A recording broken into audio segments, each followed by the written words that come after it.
करवा चौथ का व्रत आने वाला था। कैलाश पर्वत पर मां पार्वती अपने हाथों में मेहंदी रचा रही थी। जब भगवान शिव मां पार्वती को मेहंदी लगाते हुए देखते हैं तो कहते हैं, क्या बात है प्रिय, आज आप अपने हाथों पर मेहंदी रचाई हो, कोई खास प्रयोजन है क्या?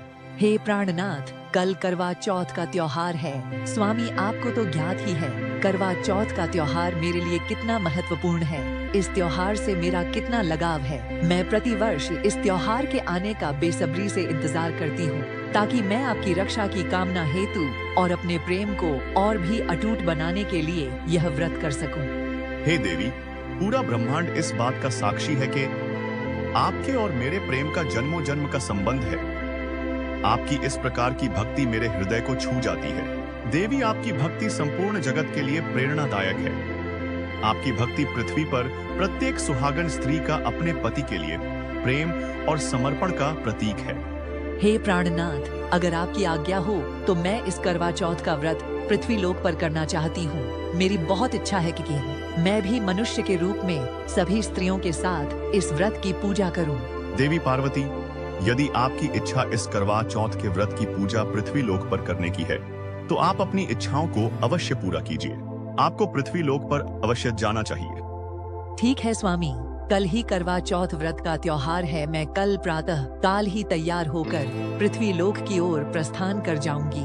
अगले दिन प्रातः काल ही मां पार्वती एक बहुत सुंदर स्त्री का रूप धारण कर लेती है और धरती लोक पर एक गांव में प्रकट होती है। वहां पर करवा चौथ की सुबह बहुत चहल पहल थी। चारों ओर हर्ष और उल्लास का वातावरण था। प्रत्येक स्त्री प्रसन्नता पूर्वक अपने 16 श्रृंगार किए हुए, सुंदर सुंदर साड़ियां, मंगल सूत्र के साथ गहने पहने हुए आपस में बातें कर रही थीं। सुशीला कहती है, अरे वहाँ चलो, सब लोग मिलकर वहाँ घेरा बना लेते हैं, पूजा का समय हो रहा है। हाँ बहन, तुम चलो, मैं अपनी बहू को लेकर आ रही हूँ। तभी सुशीला की नजर मां पार्वती पर पड़ जाती है। अरे बहन, आओ ना, तुम भी हमारे साथ करवा चौथ की कथा सुनो। बस पूजा प्रारंभ होने वाली है। हाँ हाँ, मैं आपके साथ चलती हूँ। तुम तो बहुत सुंदर लग रही हो। तुम्हें इस गांव में पहली बार देखा है। इस गांव में किसी की बहू हो क्या? मां पार्वती अभी कुछ कहती, उससे पहले एक औरत ने आवाज लगा दिया, अरे बहन, जल्दी आओ, पूजा का समय निकला जा रहा है। हम सब बैठ गए हैं। चलो चलो, बाद में बात करते हैं, अभी सब पूजा के लिए बुला रहे हैं। कितना आनंद आ रहा है इन सब के साथ करवा चौथ का व्रत मनाने में। यह कितनी अद्भुत अनुभूति है। सब कितने अच्छे स्वभाव की है। इन सब के बीच मैं भी पूजा के लिए बैठ जाती हूँ। मां पार्वती सबके साथ पूजा के लिए बैठ जाती है। सभी महिलाएं आपस में बातें करती हैं कि करवा चौथ का व्रत कथा कौन सुनाएगी। सभी महिलाएं एक दूसरे की ओर देखने लगती हैं। तभी सुशीला कहती है, बहन, हम लोगों ने तो कई बार एक दूसरे को करवा चौथ व्रत की कथा सुनाई है। तुम इस गांव में नई नई आई हो, आज तुम भी करवा चौथ व्रत कथा सुनाओ। सभी महिलाएं भी मां पार्वती से करवा चौथ व्रत कथा सुनाने की जिद करने लगती हैं। मां पार्वती उनके आग्रह को नहीं टाल सकती और कहती है, ठीक है बहन, मैं करवा चौथ की एक अत्यंत प्रचलित कहानी आप लोगों को सुनाती हूँ। परंतु आपसे विनती है कि इस कहानी को पूरा जरूर सुने, क्योंकि इस कहानी को पूरा सुनने से मन की सारी मनोकामनाएं पूर्ण होती हैं। परंतु जो कोई इस कहानी को आधा अधूरा सुनता है, वह पाप का भागीदार होता है और उसके साथ कोई न कोई अनहोनी होने की संभावना बनी रहती है। प्राचीन समय की बात है, किसी नगर में एक साहूकार रहता था। उस साहूकार को 7 बेटा और एक बेटी थी। बेटी का नाम वीरावती था। समय के साथ साहूकार ने अपने सारे पुत्रों की और अपनी पुत्री की विवाह कर दिया था। एक समय की बात है, वीरावती एक बार मायके आई हुई थी। अपनी माँ और भाभियों को पूजा पाठ करते हुए देखकर वीरावती ने पूछा कि भाभी, माँ, आप यह क्या कर रही हो? तो उनकी भाभियों ने उत्तर दिया, हम करवा चौथ का व्रत रख रही हैं। तो उसने पूछा कि आप यह व्रत क्यों रख रही हो? इसके करने से क्या फल मिलता है? तो उसकी भाभी ने बताया कि करवा चौथ का व्रत रखने से अखंड सौभाग्य की प्राप्ति होती है। पति पर आया हुआ हर संकट दूर हो जाता है। घर में सुख समृद्धि का वास होता है। यह सब सुनकर वीरावती ने कहा कि फिर तो मैं भी करवा चौथ का व्रत रखूंगी। उसकी भाभियों ने मना किया कि तुम अपने भाइयों की लाडली हो, तुम व्रत नहीं रख सकती। अगर तुम भोजन नहीं करोगी तो तुम्हारे भाइयों को दुख होगा। वीरावती तो जीत पर अड़ गई कि मैं तो व्रत रखूंगी। वह अपने भाइयों की बहुत ही ज्यादा लाडली थी। वीरावती जब भी मायके आई हुई होती तो उसके भाई पहले उसे भोजन करवाते, बाद में स्वयं भोजन करते थे। उस दिन वीरावती ने करवा चौथ का व्रत रख लिया था। सारा दिन निराहार भूखी प्यासी रही। शाम को जब उसके भाई घर पर आए तो उन्होंने अपनी बहन को उदास देखकर पूछा कि आज हमारी बहन उदास क्यों है। उसकी भाभियों ने बताया कि नन्नद आज करवा चौथ का व्रत रखी है। तो उसके भाई यह सुनकर बहुत ही दुखी हो गए। अपनी पत्नी को डांटते हुए कहा कि यह सब आपने किया है, हमारी बहन को सारा दिन भूखी प्यासी रखी है। चलो कोई बात नहीं, जो होना था वह तो हो गया। अब ऐसा करो, व्रत का पारण कर लो, फिर हम भी भोजन करेंगे। बहन बोली, भैया मैं अभी भोजन नहीं करूंगी, चंद्रमा उदय होने पर ही भोजन करूंगी। यह सुनकर सातों भाई बहुत मायूस हो गए और सोचने लगे कि हमारी प्यारी बहन सारा दिन बिना पानी बिना भोजन के रही है, कितनी परेशान हुई होगी। सारे भाई आपस में विचार करने लगे कि हमें कुछ न कुछ करना ही होगा। उन्हें एक युक्ति सूझती है। सातों भाई ने नगर के पास पहाड़ी पर एक दीपक जलाकर चलनी की ओट में रख दिया और बहन से बोले, देखो वहाँ चांद निकल आया, अब तुम अपना व्रत खोल सकती हो। वीरावती अपनी भाभियों से कहने लगी, भाभी चांद निकल आया है, चलो आराध्य देकर भोजन कर लेते हैं। उनकी भाभियां सभी घटना से अवगत थीं। वह अपनी नन्नद से कहती हैं, मेरी प्यारी बहना, यह तो आपका चांद निकला है, हमारा चांद निकलने में अभी समय है। भूख से व्याकुल वीरावती चांद को आराध्य देकर भोजन करने बैठ गई। जैसे ही पहला निवाला खाने के लिए उठाई उसे छींक आ गई। फिर दूसरा निवाला उठाई तो उसमें बाल निकल आया और जैसे ही तीसरा निवाला खाने के लिए उठाने वाली ही थी कि ससुराल से बुलावा आ गया। संदेश लाने वाले ने कहा, पति बीमार है, जैसी भी हालत में हो तुरंत ससुराल चलो। वीरावती को विदा करने के लिए जब माँ ने बक्से से कपड़े निकाले तो बार बार काला और सफेद कपड़े ही निकलते थे।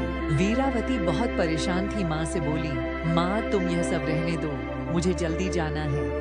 माँ अपनी बेटी को विदा करते हुए घबराकर बेटी से बोली, बेटी रास्ते में जो भी छोटा बड़ा मिले सभी के पैर छूते जाना, आशीर्वाद लेते जाना और जो कोई भी सुहागन होने का आशीर्वाद दे वहीं अपने आंचल में गांठ बांध देना। वीरावती बोली, ठीक है माँ, और वह अपने ससुराल की ओर निकल गई। रास्ते में जो भी मिलता सभी के पैर छुए और आशीर्वाद लेती गई। किसी ने सुखी रहो, किसी ने खुश रहो, किसी ने पीहर का सुख देखो, यही आशीर्वाद दिया। ऐसे ही वह अपने ससुराल पहुंच गई। ससुराल के आंगन में छोटी नन्नद खड़ी थी। जब उसके पांव छुए तो उसने आशीर्वाद दिया कि सदा सौभाग्यवती रहो, पुत्रवती रहो। यह सुनते ही उसने अपने पाले पर गांठ बांध लिए। अंदर गई तो देखा उसके पति का शव रखा है और उसे अंतिम संस्कार के लिए ले जाने की तैयारी हो रही है। वह बहुत रोई।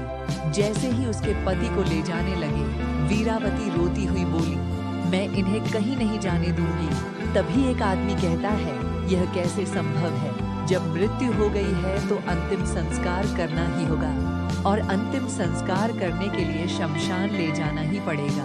तब वीरावती बोली, ठीक है, मैं भी साथ चलूंगी। लोगों ने कहा कि ठीक है, इसे जाने दो। सबके साथ वह शमशान चली गई। अंतिम संस्कार के समय वह रोने लगी और जिद करने लगी, मैं अपने पति को जलाने नहीं दूंगी। गांव वाले बोलने लगे, पहले तो पति को खो गई, अब इसकी मिट्टी भी खराब कर रही है। लोगों के बहुत मनाने के बाद भी वह नहीं मानी, अपने पति के शव को लेकर बैठ गई। गांव वालों ने यह निर्णय लिया कि इसे अपने पति के साथ ही रहने दो, एक झोपड़ी डलवा दो, वह अपने पति को अपने साथ लेकर रहेगी। फलस्वरूप शमशान में ही एक झोपड़ी बनवा दी गई। वह अपने पति को लेकर उस झोपड़ी में रहने लगी। रोज अपने पति की साफ सफाई करती और उसके पास बैठी रहती। दिन में 2 बार उसकी छोटी नंद खाना देने आती थी। वीरावती चौथ का व्रत करती, शाम को आरती देती और जब चौथ माता आती और कहती, भाइयों की प्यारी कर बोले, घड़ी बुखारी कर बोले, वह चौथ माता से अपने पति के प्राण मांगती। लेकिन चौथ माता उसे यह कहती कि हमसे बड़ी चौथ माता आएंगी, तब उनसे अपने पति के प्राण मांगना। एक एक करके सभी आई और सभी यह कहकर चली गई। अश्विन की चौथ माता बोली, तुमसे कार्तिक की बड़ी चौथ माता नाराज है, तेरा सुहाग वही लौटाएगी। जब वह आए तो तू उनके पैर मत छोड़ना और 16 सिंगार का सारा सामान तैयार कर लेना। जब कार्तिक की बड़ी चौथ करवा चौथ आई तो उसने अपनी छोटी नंद से 16 श्रृंगार का सामान मंगवाया। जब सास को यह पता चला तो वह बोली, पागल हो गई है, जो मांगती है दे आओ। साहूकार की बेटी ने करवा चौथ का व्रत रखा और जैसे ही चौथ माता प्रकट हुई तो बोली, कर बोले, भाइयों की प्यारी बहन कर बोले, घड़ी बुखारी कर बोले, दिन में चांद उगाने वाली कर बोले। वीरावती ने उनके पैर पकड़ लिए और बोली, माता मेरा सुहाग वापस करो। चौथ माता बोली, तू तो बहुत भूखी है, भाइयों की प्यारी बहन है, सुहाग का तेरे लिए क्या काम। वह बोली, माता मैं आपके पैर तब तक नहीं छोड़ूंगी जब तक आप मेरा सुहाग वापस नहीं कर देती हैं। चौथ माता ने एक एक करके उससे सुहाग का सारा सामान मांगा। उसने 16 श्रृंगार का सारा सामान चौथ माता को दे दिया। चौथ माता ने आँखों से काजल निकाला, नाखूनों से मेहंदी निकाला, मांग से सिंदूर निकाला और सभी को घोलकर छोटी उंगली से उसके पति पर छिड़क दिया। छिड़कते ही उसका पति जीवित हो गया। चौथ माता जाते जाते उसकी झोपड़ी पर लात मार गई, जिससे उसकी झोपड़ी महल बन गई। जब छोटी नंद खाना लेकर आई तो देखा भाभी की झोपड़ी की जगह एक महल खड़ा है। नंद को देखते ही वीरावती दौड़ी दौड़ी उसके पास आई और बोली, वाह ऐसा देखो आपका भाई वापस आ गया, जाओ सासू जी से कह दो ढोल बाजे के साथ हमें लेने आए। छोटी नंद दौड़ी दौड़ी माँ के पास गई और बोली, माँ भाई जिंदा हो गया। माँ बोली, भाभी के साथ साथ तेरा भी दिमाग खराब हो गया है। वह बोली, नहीं माँ, मैंने अपनी आँखों से देखा है, सच में भाई जिंदा हो गया है। सभी घर वाले ढोल बाजे के साथ अपने बेटे को लेने पहुँचे। बेटे को जिंदा देखकर सास बहू के पैर छूने लगी और बहू सास के पैर छूने लगी। बहू बोली, माताजी देखो आपका बेटा वापस आ गया। सास बोली, बहू मैं तो साल भर पहले इसे भेज दिया था, यह तो तेरे भाग्य से वापस आया है। माँ चौथ माता से प्रार्थना करती है, हे चौथ माता, जैसे पहले लड़की के साथ करी वैसे किसी के साथ मत करना, और जैसे बाद में उसे अमर सुहाग दिया वैसे ही इस कथा को कहने और सुनने वालों सब पर कृपा करना। जय चौथ माता। मां पार्वती के मुख से करवा चौथ व्रत कथा सुनकर सारी महिला प्रसन्न हो गई। कथा समाप्त होते ही करवा चौथ की पूजा और आरती करने लगी। सचमुच में मां पार्वती के आशीर्वाद से व्रत और पूजन बहुत अच्छे से हो गया। सब औरतें पूजा आरती देकर घर जाने लगीं। मां पार्वती जैसे ही कैलाश के लिए लौटने लगी, अचानक सुशीला ने पुकारा, अरे सुनो बहन, तुम्हारा जल का कलश यहीं रह गया है। अरे मैं तो भूल ही गई, आप चिंता ना करें, मैं अभी उठा लेती हूँ। बहन, हमारी बातचीत बीच में ही अधूरी रह गई। तुम्हें मैं इस गांव में पहली बार देख रही हूँ। तुम्हारा घर कहाँ है? मैं इस गांव में नई आई हूँ। कुछ दिन पहले ही यहाँ रहना शुरू किया है। मेरे पति जरूरी काम से शहर गए हुए हैं, कुछ दिन बाद लौटेंगे। मैं उन्हीं के लिए यह व्रत कर रही हूँ। अच्छा, तो तुम नई आई हो गांव में। एक काम करो, तुम हमारे घर चलो, मैंने पूरी पकवान बनाए हैं। चांद को आराध्या देने के बाद हम सब मिलकर खाएंगे। बस कुछ ही देर में चंद्रमा निकलने वाला है। घर पर तो तुम अकेली उदास हो जाओगी। ठीक है, चलो मेरे घर चलो। मैं और आपके घर? हाँ बहन, तो क्या हुआ, मेरे घर क्यों नहीं? मेरे घर को अपना ही घर समझो। त्योहार पर अकेले के लिए तुम क्या ही भोजन बनाओगी? मैंने तो बहुत कुछ बनाया हुआ है, मिलकर खाएंगे, अच्छा लगेगा। तुम्हारे पति भी शहर में हैं। वैसे कब आएंगे? दिवाली से पहले आ जाएंगे। उस औरत की इतने अच्छे स्वभाव को देखकर मां पार्वती से रहा नहीं गया। वह उसके साथ उसके घर चली गई। पर मां पार्वती को तो भगवान शिव की पूजा करनी थी, उनसे आशीर्वाद लेना था। सब चंद्रमा निकलने का इंतजार कर ही रही थी कि अचानक बहुत तेज आंधी तूफान आने लगा। आकाश में काले बादल छा गए। तभी एक महिला ने आवाज लगाई, अरे ओ सुशीला बहन, अब चंद्रमा कैसे पूजेंगे? आकाश में तो कुछ भी नजर नहीं आ रहा है। अंधेरे और तूफान से चंद्रमा काले बादलों में छुप गया है, लेकिन बिना चंद्रमा के दर्शन के हम व्रत कैसे खोलेंगे? बहन, अब तो एक ही रास्ता है कि माँ पार्वती से प्रार्थना करें कि वह हमें चंद्रमा के दर्शन करवा दे। चलो हम सब मिलकर माँ पार्वती से प्रार्थना करते हैं। सब स्त्रियां मां पार्वती से प्रार्थना करती हैं कि आसमान साफ हो जाए और उन्हें चंद्रमा के दर्शन हो जाए। सुहागन स्त्रियां क्या जाने कि मां पार्वती स्वयं उसके बीच खड़ी है। सुहागन स्त्रियों की प्रार्थना मां पार्वती स्वीकार कर लेती है। सुशीला को साधारण स्त्री के रूप में मां पार्वती साक्षात दिखाई दे रही है। अचानक ही मां पार्वती अंतर ध्यान हो जाती है। आंधी तूफान रुक जाता है, मानो कुछ हुआ ही ना हो। आसमान साफ हो जाता है और सब स्त्रियों को चंद्रमा के दर्शन होते हैं। तभी सुशीला कहती है, माँ पार्वती, यह सब आपका ही चमत्कार है। मैं जिस स्त्री से बात कर रही थी वह तो साक्षात माँ पार्वती थी।